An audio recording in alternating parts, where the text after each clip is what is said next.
I want to start off this video because I made a recap on or analysis, whatever you want to call it, on the Georgia-Tennessee game last week, and I got some hate for it because I was a little biased towards Georgia, so I'm going to try to stay as unbiased in this video as I possibly can. Okay, so CFB Week 6 with another fantastic game between Tennessee and Texas A&M with a double overtime thriller, as you can tell by the title. Turnovers were the big factor in this game. Tennessee worked its second half magic. They worked its second half magic so well that they forced overtime and then double overtime. But they just, I think everyone knew that this luck would probably run out. These miracles, alright. Not saying that Tennessee should not have won as last week. Kind of looking back on my thing, I kind of realized that Tennessee probably should have won that game because Georgia probably shouldn't have had that touchdown with 12 seconds left. So Tennessee probably should have won that game. Their Hail Mary just kind of saved them from winning that game. Saved them to win that game, I guess. In this game, though, I think everyone kind of thought if Tennessee got down that they may not be able to come back. And they probably shouldn't have. But Texas A&M runner nonchalantly heads-up play by Tennessee defender, knocks the ball loose, goes to the end zone, they get the ball back, they score, they force overtime. Not yet, actually. They score, Texas A&M goes down, they call 2 timeouts, Butch Jones, great coaching, icing him twice, missing the field goal, terrible kick, and then we forward to overtime, both teams get a field goal, and then obviously Texas A&M with the touchdown and Tennessee with the interception, their 7th turnover of the day.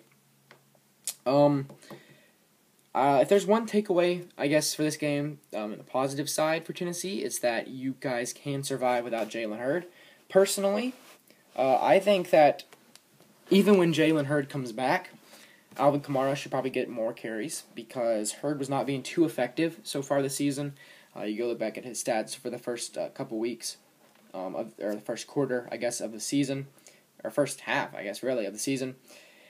And Kamara today was absolutely phenomenal. Almost 300 total yards on on 26 touches and 3 touchdowns.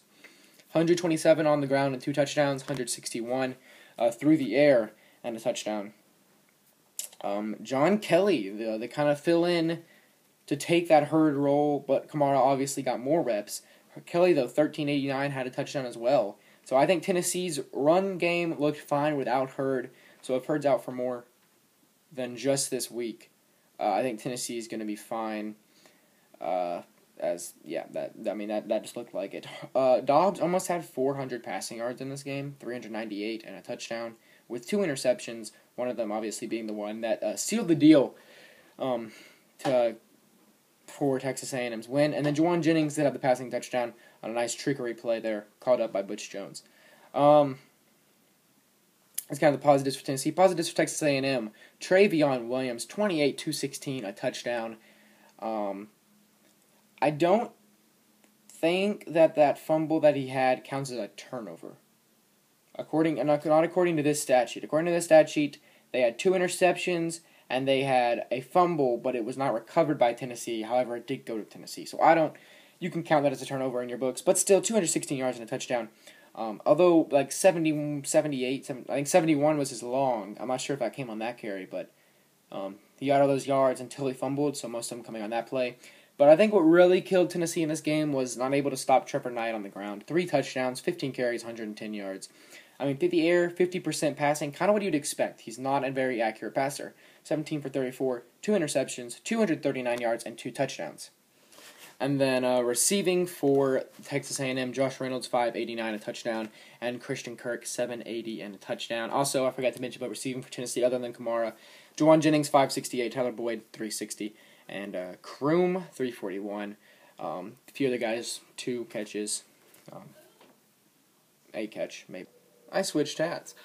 Sorry about that. I had to go do something very quickly. I'm not exactly positive where I am, but I know I've listed everyone's stats. So, 684 total offensive yards for Tennessee to 592 for Texas A&M. Little defense. I wouldn't even say little defense. I don't know, big plays, I guess. There were a lot of big plays in this game. Both teams are up tempo. Game wasn't slow, but like when you look at how long that game took, it took longer because there were so many scoring drives. I guess is what I'm trying to say. I mean, it's a high scoring affair when it's 45 to 38. Is that right? I think that's right. I think it's the final score. Sorry if I messed that up. So turnover 7-2. If you turn the ball over 7 times and win the game, then you must have been playing someone that either can't capitalize on turnovers or turn the ball over more than you. Because it's hard. And Tennessee almost did it. Tennessee almost did. Now, I give the utmost respect to Butch Jones and his coaching staff because there's nothing they can do to stop their players from turning the ball over, but there's something they can do to keep their players in the game and to keep trying, and that's exactly what they did, and they forced overtime, they forced double overtime, and they almost came out with a victory. Just again, that turnover ended up costing them the game, kind of like it had the entire game. They had not had trouble moving the ball on Texas A&M's defense pretty much all day. There have been a few times where Texas A&M's defensive line had gotten in, but and made some plays, but most of the time they didn't have any problem. They would kind of start driving, turnover. Kind of start driving, turnover. Don't drive, punt. I mean, they only got 7 points in that first half. They were down 28-7 at one point. Another big thing, kind of, penalties, 12-7. Tennessee with 12 penalties for 84 yards, 7 for 45. 12 penalties for 84 yards kind of is bad. I mean, 7 for 45 is not bad, as that's probably like 5 false start penalties and maybe like 2 holding or something that cost 10 yards. I'm not exactly sure what the penalties were, but... And then Tennessee, 12 for 84, just a little bit too bad. I mean, that also is going to affect some of your drives. Tennessee just didn't have enough magic in this game.